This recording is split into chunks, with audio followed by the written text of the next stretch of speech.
Шановні сябры, шановне господарство, 5 падзеяў ад Вячеслава Сіўчыка і я, Вячеслав Сіўчык.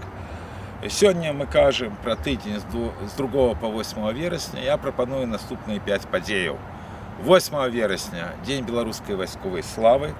6 верасня – месяц пачатку аперацыі ЗСУ в Курской области. 3. 2 вересня путинский визит в Монголию. 3 вересня карантин по Амброзии в Киеве. И 5 2 вересня информация об том, что Турция подала заявку в БРИКС. Шановные сябры, еще раз вас віншую с Днем белорусской войсковой славы, 8 вересня. Абсолютно глубоко перекананы, что гэты дзень будзе дзяржаўным святам, як і дзень 27 лістапада, дзень герою, як і дзень 25 сакавіка, дзень волі. Конечно, гэта будзе толькі тады, калі Беларусь вызваліцца ад сённяшняй лукашэнкаўска-пуцінскай банды. І, калі ласка, ніколі не забывайце, што гэта і нашы нацыянальныя святы. Гэта святы і нашых беларускіх палітвязняў. І пры святкаванні такіх датаў абавязкова трэба прыгадваць тых людзей, якія дзесяткі гадоў насуперак лукашэнкаўскім бандітам праводзілі вулічныя акцыі па нашых найважнейшых нацыянальных датах. На вялікі жаль, сотні гэтых людзей, беларускіх патрыётаў, сёння незаконна ў лукашэнкаўскіх турмах. Вы ведаеце, што вельмі заніжана колькасць палітвязняў, што рэальна ўжо каля 20 тысяч чалавек зрабіліся палітвязнямі, пачынаючы з жахлівага 2020 года. І, натуральна, калі мы кажам пра Дзень беларускай вайсковай славы, мы не павінны забывацца ані пра Міколу Статкевіча, ані пра Паўла Северінца, ані пра Евгена Афнагеля, ані пра Геннадзя Драздова. І шмат яшчэ прозвішчаў можна назваць нашых калегаў, якія, на вялікі жаль, сёння зняволены, якія кожны дзень сутыкаюцца з жахлівымі катаваннямі, таму што Беларусь вагналі сталінскія часы.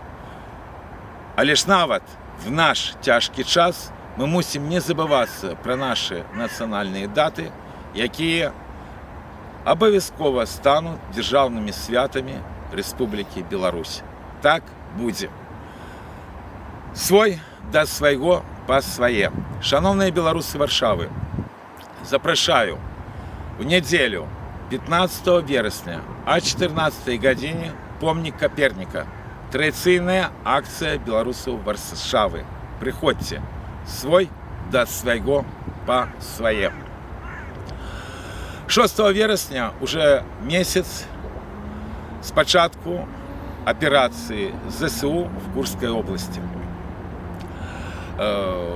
Як я казал, яшчэ весну, летом война в Украине мусила принять больш тотальный характер.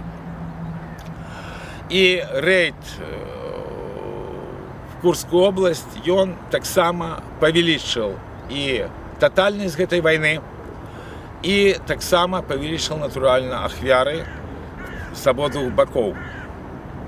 На сённяшні момант дастаткова дзіўная рэч. Я уже один раз сказал, что Лавров с Москвы выказывал великий скепсис, что Захад не ведал про планы Киева войти в Курскую область. На великий жаль, есть такие конспирологічныя тэорыі про аманскія дамовы паміж кіраўніцтвам России и Украины, про іншыя контакты. Тому я вельмі бы не здзівіўся, ведаючы, якім чынам Владимир Путин приходил до ўлады. Я нагадаю, что тады ФСБ взрывала домы с россиянами. Я вельмі бы не здзівіўся, что и Москва ведала про наступ ЗСУ. Гэта звязана с тым, что за жнівень месяц российские войски дастаткова рэкордна пасунуліся на Донбассе падчас сваёй паўзучай акупацыі, якая ідзе неспынна уже дастаткова працяглы час. И калі казаць про тое, что в лютым месяце была захоплена российскими войсками Авдеевка, то за час, який минув з захопу Авдеевки, российские войски просунулись на 50 километров и вышли практично в предместе Покровска, что абсолютно еще зовсім недавно не чекалося. При этом ключевым моментом была некая неудалая ротация, а это хутчэй за все компетенция все-таки кіраўніцтва Украины, Очеретина, пасля чаго и наступ российских войск атрымаў другі подых, а пасля атаки на Курскую область и захопу дастаткова великой территории и нават одного районного центра Суджи, то, як не дзіўна, наступ российских войск павялічыўся.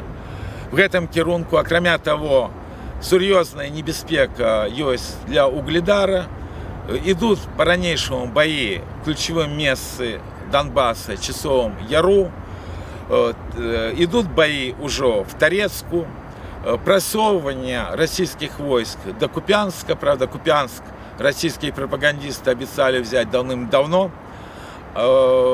Достатково жорсткие бои идут и на полночи Харьковской области, бо наступ российских войск на Харьковскую область закончился достатково никчемными территориальными завоевами.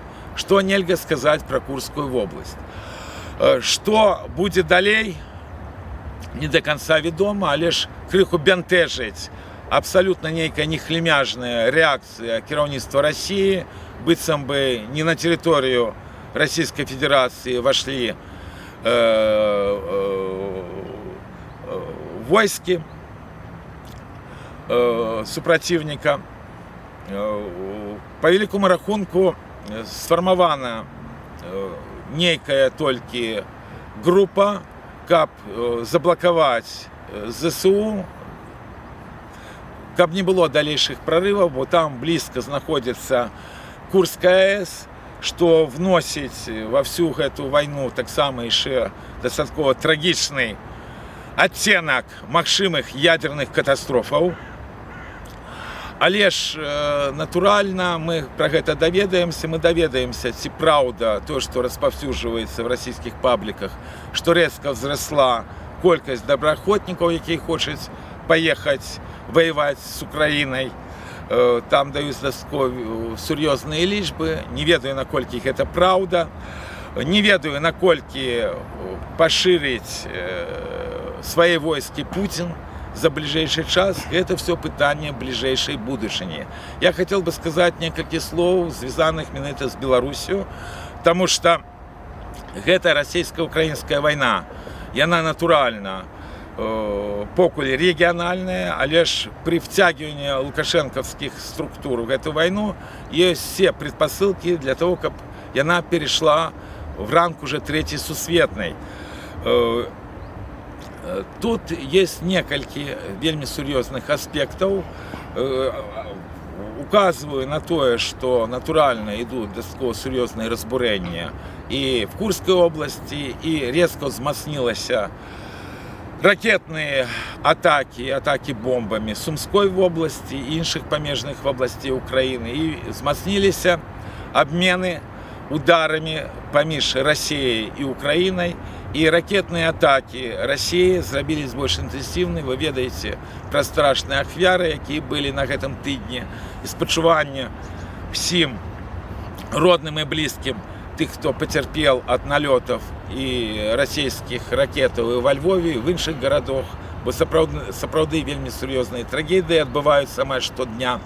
Между іншым, это вельми сильно нагадывает один из сюжетов 1984 года Оруэлла, калі там таксама ідзе доўгая вайна і весь час падаюць ракеты. Але рэальная вайна, яна прыносіць сёння жахлівыя татальныя разбурэння. І не трэба забываць, што вызваленне, так званае вызваленне Путіным Донбассом ператварылася ў тое, што практычна весь цэнтральны Донбасс, ён уже цяпер выпалены, бо фронт ішоў на захад, российские войски шли на захад, покидаючи за собой практично пустелю. вельмі не хацелася, каб такі лёс напаткаў Беларусь. І што яшчэ цікава, я абсалютна нечакана для сябе, 30 жніўня в выданні «Фокусе» побачыў інтэрв'ю Сергея Кароткіх, які там прадстаўлены в якасці эксперта, як кіраўнік своднай групы адной з бригад, якая дзейнічае в Курскай обласці. Ну, калі шчыра, я асаблівай інфармацыі пра гэтага дастаткова вядомага персанажа не бачыў з момента стварэння яшчэ батальёна Костя-Калиновского. Хотел бы нагадать глядачам, что гэты чалавек досыць вядомы. Ён быў в РНЕ в Беларусі, лишился нацыстам, его вінавачылі ў розных злачынствах в розных краінах. Ён был вельмі повязан с таким российским ненацистом, як Тесак. В 2014 годзе ён апынуўся в Украине. В 2015 годзе ему, як герою войны, Петр Порошенко вручил пашпарт, чему я, например, вельмі протэставаў. Ён провел мастер-класс, як стать миллионером на войне, потому что его записали в державные чиновники Украины, и он подал декларацию, что у него готовкой больше $1 миллиона находится в хате. И он отыграл вельмі серьезную роль, калі не головную, при выигрыше выборов Владимиром Зеленским. Потому что менавіта на его были зарегистрированы структуры, якія практично проводили скаванне президента Петра Порошенки на кожном его митингу, обвинувачиваючи его во всем, что только можно. Досить цікаво было глядеть интервью его по украинских СМИ, где он стверджал, что Порошенко является кепским, а он типа националист. Але що тільки не буває. І він один з основних, скажімо так, менеджерів, які наогул долучилися до створення системи всього Азова. Після этого інтерв'ю, яке вельми просто, і він там розважає на геополітичні теми, каже, що коли Покровськ паде, нічого страшного не відбудеться. Вот ми захопили территорию России в Курской области, мы ее обменяем, например, на перемовах на Запорожье. Вось, падение Покровска — это не падение Киева. Я на всякий выпадок пробил его прозвище. Натурально, в российских пабликах вельми великая радость. Его называют просто кровавым нацистом. Черговый раз рассказывают про его биографию. Але ж вельми цікаво, что за год до этого он так само давал некому украинскому выданию интервью, сенс якого был тем, что войски НАТО не смогут воевать с Россией, потому что уже 60 годов там полный на Заходе разлад, и уже просто нема мужиков, які могут воевать. Вот такие цікавые речи, знову таки, зв'язані з Білорусію, тому що, як ви ведаєте, такова велика кількість нашої діаспори, вона орієнтується на схему, яка, на мой погляд, абсолютно нежиттєздольна, об тим, що Україна може визволити Білорусь. Я ще раз заявляю, що ніяких умов по створенню білоруського війська в Україні не існувало, не існує і, на великий жаль, не буде існувати. І тое, що відбувається і на Заході, і в Україні, часом вельми допомагає Лукашенку в ігоннай дзейнасці. На вялікі жаль, гэта праўда, тому што стаўленне да беларусаў, яно ёсць аб'ектыўнае, в розных краінах розныя. І немагчыма вызваліць тых, кого ты шчыра ненавідзіш. І да гэтага таксама, на мой погляд, внес свой вклад, свой внёсак вось гэты персонаж, вельмі такая каларітная фігура Сергей Кароткіх, ён же Малюта, ён же Боцман, якого вінавачваюць, між іншым, негалосна і в забойствах дастаткова відомых людзей в Украіне, в тым ліку і нацыяналістаў. Ну і беларусам мусіць быць все-таки вядома, што на відеастужках ночью, перед тым, як забіты был Павел Шеремет, таксама ёсць Сергей Кароткіх. Тому Курская область яшчэ не зразумела до конца, чым гэта закончыцца, таму што в адрозненне ад всех іншых я пакуль не бачу того, што будуць вот цяпер менавіта адбывацца перамовы. На мой погляд, дай бог, каб я помыляўся, тыя размовы, которые уже идут по пабликах и с российского, и с украинского боку, с российского боку дастаткова шмат ідзе аргументу аб тым, што трэба праводзіць мобілізацыю. В Украине все больше и больше кажут про зменшение взрослого ценза для того, как мобилизовать людей. Это все показчик того, что война будет протягиваться, она будет все больше и больше тотальной. Больше того, хотел бы нагадать то, что уже не один раз сказал, это просто образа и здорового сенса и Украины. То, что по официальных звестках ААН, можете проверить, забито 11,5 тысяч мирных жыхароў Украины, хотя реально давно забиты больше 100 тысяч. А от коронавируса официально в Украине загинуло больше 100 тысяч. Это вот как раз просто жахливая речь. Про войсковые потери натурально никто не кажет, потому что сказали насельніцтву Украины, что все правду расскажут после перамоги, якая еще не наступила. Але я хотел бы нагадать, что уже больше года тому назад кіраўніцтва ААН стверджало, что в российско-украинской войне загинуло 500 000 человек. Натурально, зараз эта лічба значно большая. И то, что война пришла в Курскую область, оно так само павялічвае колькасць ахвяраў гэтай страшной войны, якая может быть прологом до Третьей Сусветной. Потому что агрессор Россия, и он не только не наказаны, але ніколі не забуду той плакат, який был в 2019 году на наших акциях супраць глубокой интеграции. Там одна менская школьница написала плакат «Россия – дерьмо». Гэты плакат выкликал просто истерику у Ковалькова и Тихановского, якія тлумачылі, что Россия не такая кепская, у них там шмат сяброў. Але ж это абсолютная правда, Россия – дерьмо. И на великий жаль, калі параўноўваць тое дерьмо, которое было в 22 году, вы памятаеце российское войско, оно так само было дерьмо. И российское войско 24 года, то российское войско вельмі змацнілася, и Россия все больше и больше переходит до милитарной экономики. Это так само всем трэба разумець. Практично Россия, на великий жаль, яшчэ здольна сур'ёзна воевать. С этого трэба сыходзіць. И ни в якім разе не трэба забываться, что белорусский народ и так мает вельмі шмат ахвяраў в выніку 2 сусветных войнаў, и нашим национальным интересам супярэчыць, каб Беларусь была зноў вцягнута ў імперыялістычную вайну на сваёй тэрыторыі. Гэта трэба памятаць. 2 верасня адбыўся візіт Путина в Монголию.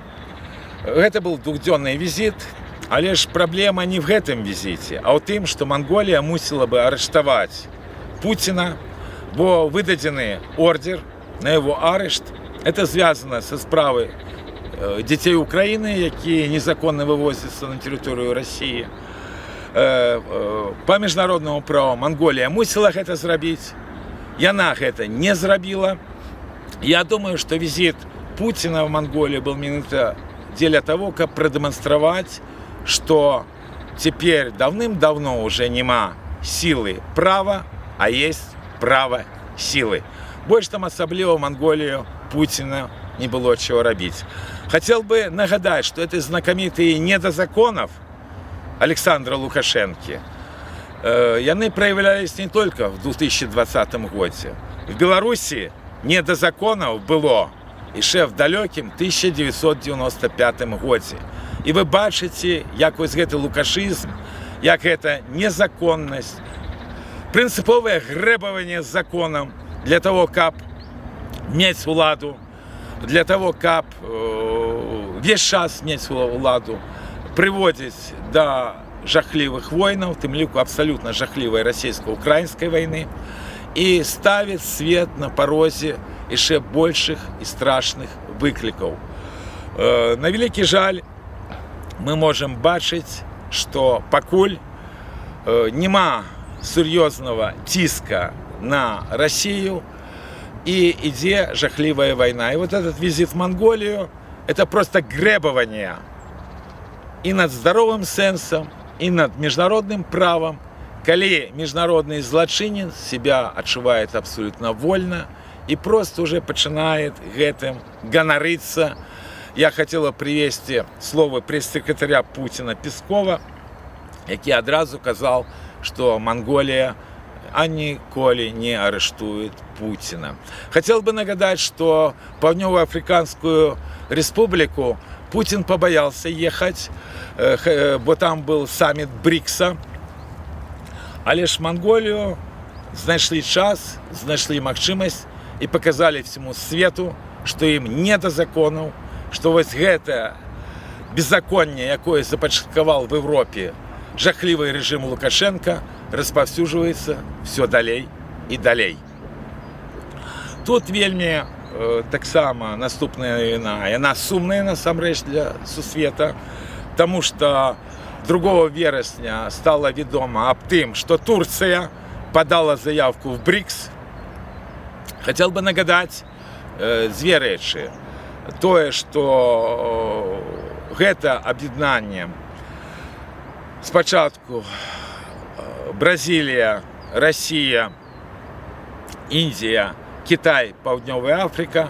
Пасля адбылося дастаткова сур'ёзнае пашырэнне БРИКСа 1 студзеня, што павялічыла магчымасць гэтай групоўкі.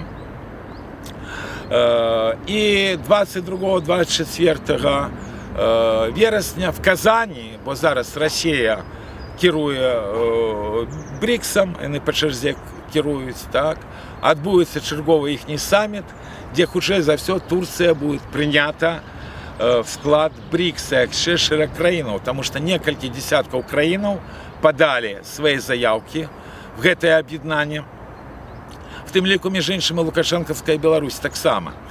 И другой момент, который я хотел бы нагадать: Турция является сябром НАТО.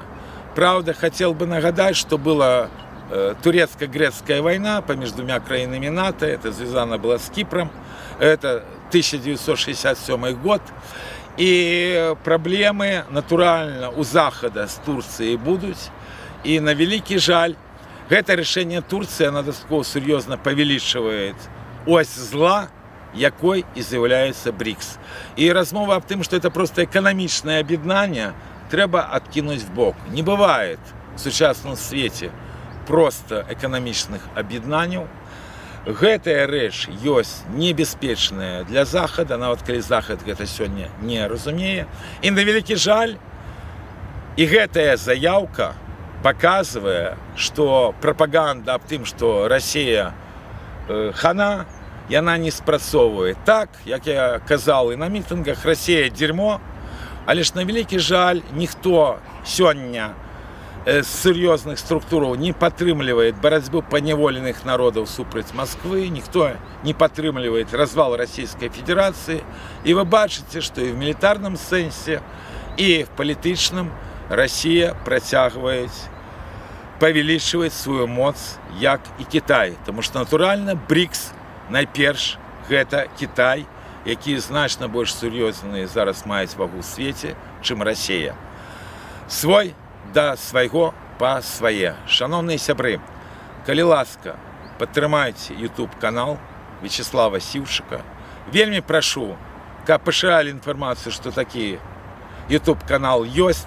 Вельмі прашу, каб каментавалі, каб натуральна падпісываліся, каб задавалі пытанні. І вельмі прашу о фінансавай дапамоге, якую вы можете аказаць по першаму каментару под гэтым відео. Калі ласка, давайте разом рабіць гэты YouTube канал, потому что ситуация в Беларуси сапраўды жахлівая. И не забывайте, что хлусня забивая, пришел час казаць беларускую правду. Свой да свайго па свае. Ну и апошняя падзея. Гэта тое, что 3 верасня в Киеве было започатковано карантин па амброзіі гэта дастаткова сур'ёзна, таму што амброзія паўналістная, яна была вельмі сур'ёзнай пагрозай для субтрапічных раёнаў Савецкага Саюза. Яна выклікае вельмі моцную алергію, калі ідзе пылька ад гэтай расліны. Я ведаю некалькі людзей, які ледзь не памерлі менавіта ад гэтага. Трапіла яна, сама паходзіць гэтая расліна, калі не памыляюсь, з паўднёвай Амерыцы, але ж трапіла на тэрыторыю былога Савецкага Саюза ў 20 стагоддзі. І вось глобальнае пацяпленне, яно прывяло да таго, што і в Киеве гэтая расліна, якая несе пагрозу здароўю чалавека, разраслась до такой ступені, што кіеўскія ўлады нават падчас вайны вымушаны абвесціць каранціны. Правільна робяць, таму што амброзія гэта расліна, якая проста захоплівае тэрыторыю. Ее нельга ані касіць, ані штосьці іншае рабіць, ее проста трэба вырываць з кареннем і зжигаць. Іншых варыянтаў, акрамя хімічных, барацьбы з гэтым вельмі небяспечнай для здароўя чалавека расліны проста не існуе. Ну і таксама вельмі доўга насенне амброзіі, якое вельмі шмат ад кожнай расліны, яно захоўваецца в грунце і можа прарасці і праз дзесяткі гадоў.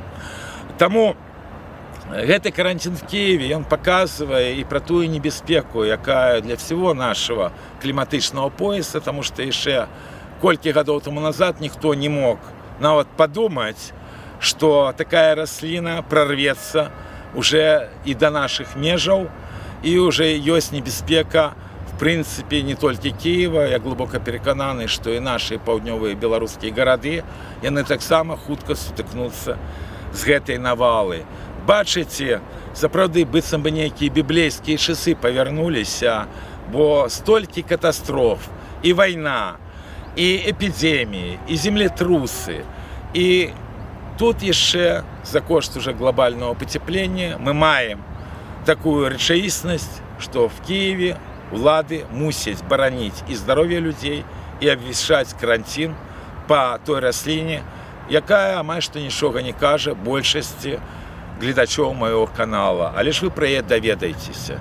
Гэта сапраўды страшная расліна, амброзія, і яе, як і расійскі імперыялізм, трэба вырываць з кареннем, бо яна таксама пагражае жыццю чалавека. Беларусі зараз вельмі цяжка. Калі ласка, будзьма разам, калі ласка, памятаем, што Беларусь жыла, жыве і будзе жыць. Жыве Беларусь!